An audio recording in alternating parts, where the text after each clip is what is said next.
gentlemen, welcome to Share Truth Plus Scripture. I'm Jordan Chambly, joined by Wesley Wildman and Cedra Sarton. Thank you so much for tuning in today. We are talking about a subject so when we were talking about what we're going to talk about today, there was a number of things that we could have gone into, but we kind of backed up. We're like, what is our demographic? Who are we talking to? And a part of our demographic that we don't necessarily think about that often is teenagers, people who might be in the later high school years, maybe even somewhere in the middle there, but also parents, young parents. So there's a lot of millennials like me and Wesley who are just now we're having children, we're growing a family, and we're thinking through those teenage years that are coming up, and they're over the horizon, and we're trying to gather our thoughts about that and get ready for it. So something that's come up in our discussions is dating and the dating culture that is kind of pervading our society right now. The pitfalls that are there because we've all been there. We've had it fed to us, and so we understand that there's a lot of dangers out there.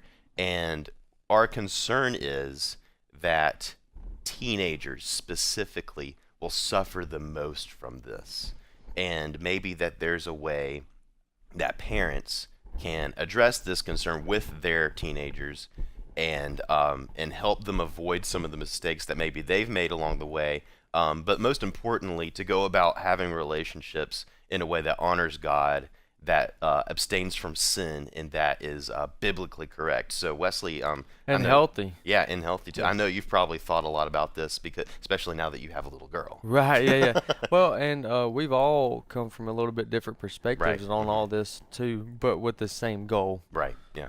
So that's good that we're having this discussion and that we're all three a part of it. Yeah. Dating in the Bible is not specifically mentioned, obviously, in the sense that, the way that we see it and the way we talk about it today. Right. Even courting or anything like that, which, is probably a better role, a better way to do it, where the parents are a lot more involved. Even among all that, you're not going to find a specific, Bible verse, that walks you to that. However, you get biblical evidence and biblical principles that help us in this area, and there's some fundamental things that we have to be aware of.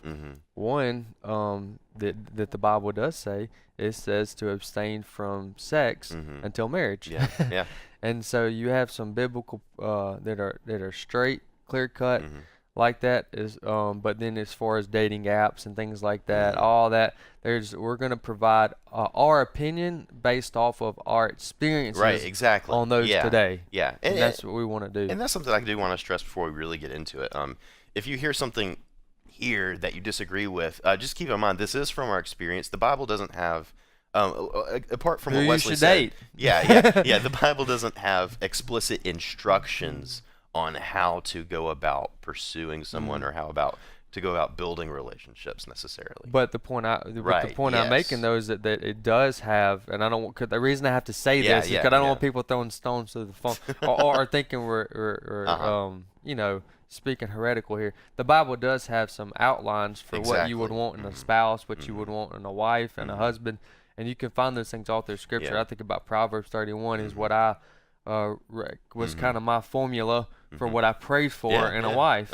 And it's a good formula. You should go check out Proverbs 31 if you're a male seeking a wife. And and then for the vice versa, for the woman seeking a husband, you got Ephesians 5. You got other places. So we're gonna, as we're sharing truth and applying Scripture here, I want to tell you that there are some outlines for what to look for in a spouse. Yeah, and there's outlines also for behavior too, Yes. Especially between Christians.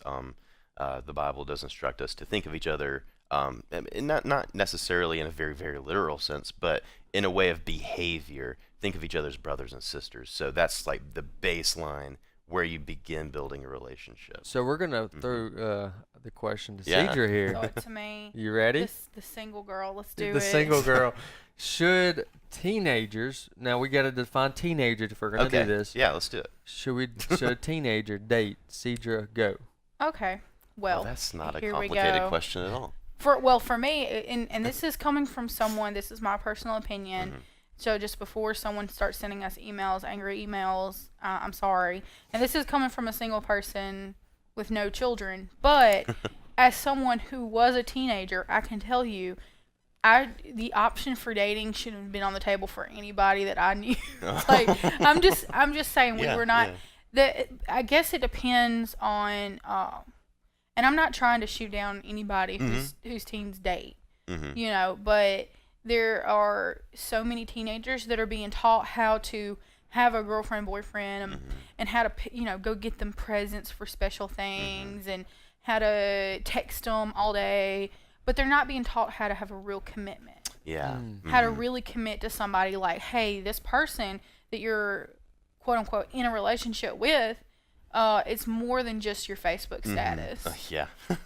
Don't even get me started on it. But yeah, it's more than just a Facebook status, and that's what it is. It's about having that status of I have a boyfriend, I have a girlfriend. It's not about a commitment to somebody that you plan on staying with. It's about in the moment, I've got this guy and it's my boyfriend, and I like to say it and I like to tell people because that makes me look cooler. Yeah. And on the other hand, though, I will say that I don't personally oppose dating. Obviously, Scripture doesn't either.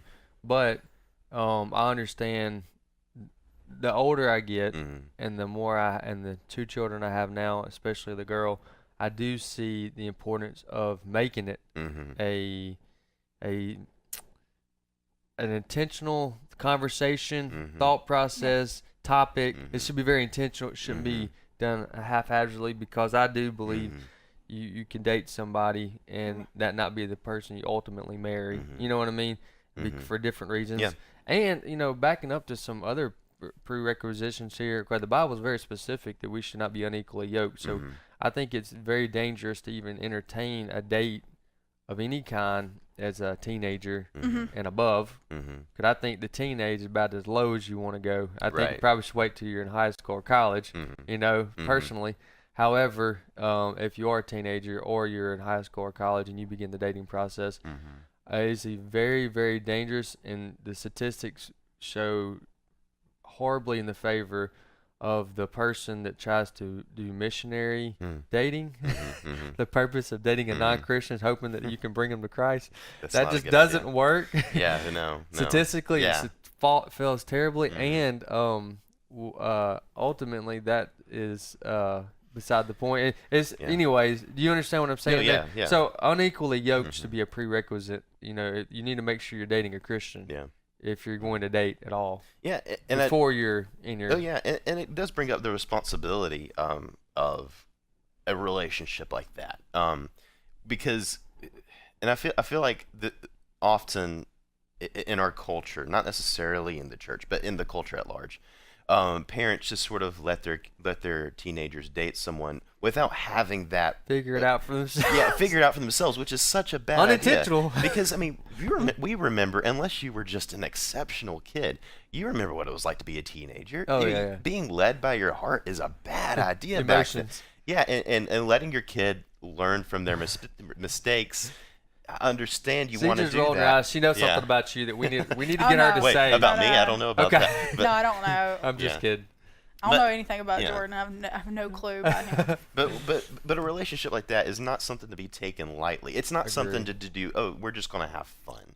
If you're being involved romantically with someone, you're really responsible for that part of that person that you're affecting, and you are affecting that person. I mean, who wants to be in a relationship where neither party affects the other in any way? So there's a big degree of responsibility that you have, even in the first and second date. Like, how far are you going to go? Why are you even here? What is that would the be purpose? A bad habit right there for sure.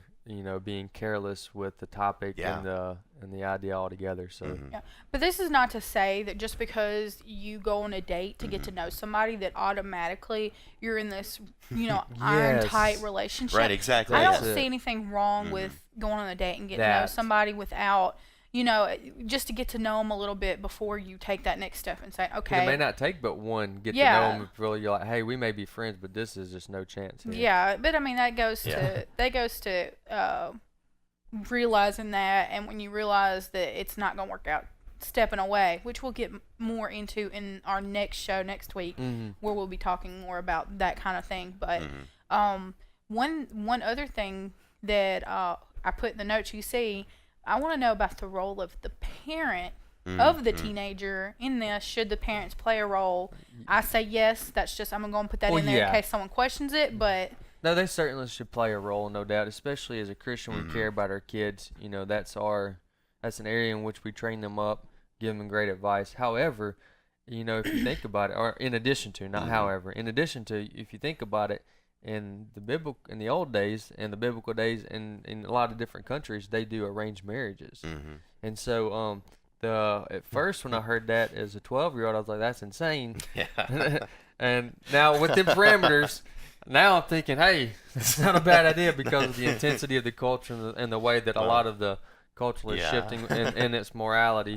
So anyway, so I probably could say a lot more about that, but even if it's not, you know, obviously arranged marriages or anything like that, I do believe they should be able to get to know or at least meet the person, you know, a couple of different times. I think it depends, but when we're talking about the teenage age, I think there should be a lot more involved. We're talking about dating versus. Well, yeah, I'm talking about dating, but I'm talking about you know, I think like if like for someone like me, I'm 27.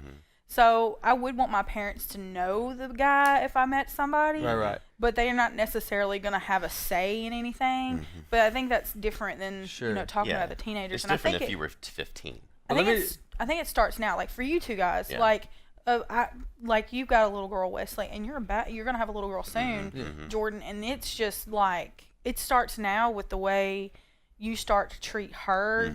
And I've seen the way little Landry, your little girl, like lights up and looks at you and she grins real big and stuff like that, you know. And so it starts now. You start treating her the way that she needs to be treated. Let me say this though, real quick before we get to the break here. All right, because I don't want to wait to the afterwards. Say I'm not advocating for arranged marriages. What I am saying is I see benefits in it, and I do see the importance of the parents being involved in it. Don't want to take away the spouse's freedom to meet and get to know, because they have to. They're the ones that's got to live with them. You know. So, but I see the point is I think the parents should be very much involved in the influence of who that person marries. Yeah, and it is a highly individual thing. Anytime you're dealing with individual hearts, what you need to do is go to the scripture, as always, even in things like this, go to the scriptures, seek the will of God. What does he say about the issue? What does he say about relationships and how you should treat your fellow Christian? And that's what we hope you do here at Share Truth About Scripture. Stay tuned for the next segment. We're going to go into dating again. We hope to see you there.